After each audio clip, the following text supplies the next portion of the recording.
সব সময় সুস্থ থাকার জন্য নবীজির শিখানো শক্তিশালী একটি দোয়া পড়ুন। আল্লাহ পাক রব্বুল আলামিন আপনাকে সুস্থতার নিয়ামত দান করবেন। মনে রাখবেন, দুনিয়ার ভিতরে সবচেয়ে বড় নিয়ামতের নাম হচ্ছে সুস্থতার নিয়ামত। আপনি যদি সুস্থ থাকেন তাহলে আপনি ভালো কাজ করতে পারবেন।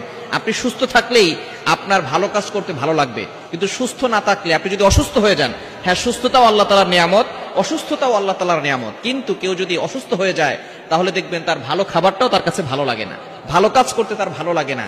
এজন্য সুস্থতাটা হচ্ছে আল্লাহ তাআলার বড় নিয়ামত। হযরত মূসা আলাইহিস সালামের একটি ঘটনা আছে, ওয়ালাউ দাইফান, তবে এটার ভিতরে শিক্ষণীয় বিষয় আছে।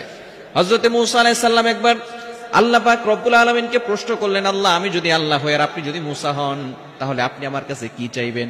আল্লাহ বললেন, খবরদার মূসা, এই কথা বলো না, আমি কখনো মূসা হব না আর তুমি কখনো আল্লাহ হবে না। আল্লাহ পাক রব্বুল আলামিনের সাথে মূসা আলাইহিস সালাম কথা বলতেন, আর কথা বলতে তার খুব ভালোও লাগতো। মূসা আলাইহিস সালাম আল্লাহর কাছে এই প্রশ্ন করেছেন, আল্লাহ বলছেন না, হব না। আল্লাহ পাক রব্বুল আলামিনের কাছে মূসা আলাইহিস সালাম আবারও বললেন, আল্লাহ, যদি একবার হয়ে যায় তাহলে আপনি কি চাইবেন? আমি সেই জিনিসটা জানতে চাই। আল্লাহ পাক রব্বুল আলামিন বললেন, মূসা, আমি চাইবো সুস্থতার নিয়ামত। কেননা সুস্থ থাকলেই একজন মানুষ ভালো কাজ করতে পারে।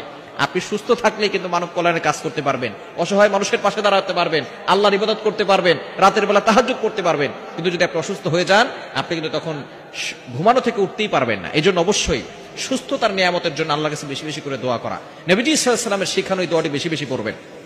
আবু বকর সিদ্দিক রাদিয়াল্লাহু তাআলা আনহু এই দোয়াটা বেশি বেশি পড়তেন। তার সন্তান আব্দুর রহমান ইবনে আবু বকর রাদিয়াল্লাহু তাআলা আনহু, আব্দুর রহমান রাদিয়াল্লাহু তাআলা আনহু, তিনি একবার আবু বকর সিদ্দিক রাদিয়াল্লাহু তাআলা আনহুকে প্রশ্ন করলেন, বাবা, আপনি একটা দোয়া সব সময় পড়েন, এই দোয়াটা আপনি কেন পড়েন? আবু বকর সিদ্দিক রাদিয়াল্লাহু তাআলা আনহু তার সন্তান আব্দুর রহমানকে বলছে, আব্দুর রহমান, এই দোয়াটা নবীজি সাল্লাল্লাহু আলাইহি সাল্লাম পড়তেন এবং আমাকেও পড়তে বলেছেন। যে ব্যক্তি এই দোয়াটা পড়ে, আল্লাহ পাক রব্বুল আলামিন তাকে সুস্থতার নিয়ামত দান করেন, আর সুস্থতার থেকে বড় আর নিয়ামত আর হতে পারে না। এজন্য তুমি এই দোয়াটা বেশি বেশি পড়বে। দোয়াটি হচ্ছে, আল্লাহুম্মা আফিনি ফি বাদানি, আল্লাহুম্মা আফিনি ফি সামঈ, আল্লাহুম্মা আফিনি ফি বসরি, লা ইলাহা ইল্লা আনতা। এই দোয়াটার ভিতরে এত শক্তি আছে যে আল্লাহ পাক রব্বুল আলামিন আপনাকে সুস্থতার নিয়ামত দান করবেন। এজন্য সুস্থতার জন্য আল্লাহর কাছে বেশি বেশি করে দোয়া করবেন।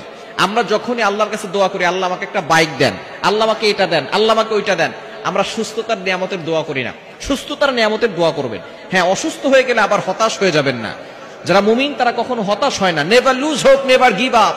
মুমিন কখনো হতাশ হয় না। মুমিন সব সময় আল্লাহর উপরে ভরসা করে থাকে। আপনি আল্লাহর উপরে ভরসা করবেন।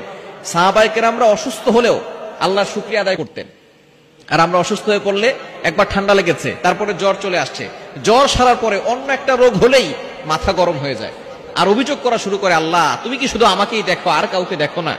খবরদার, এরকম অভিযোগ কখনো করবেন না। আইয়ুব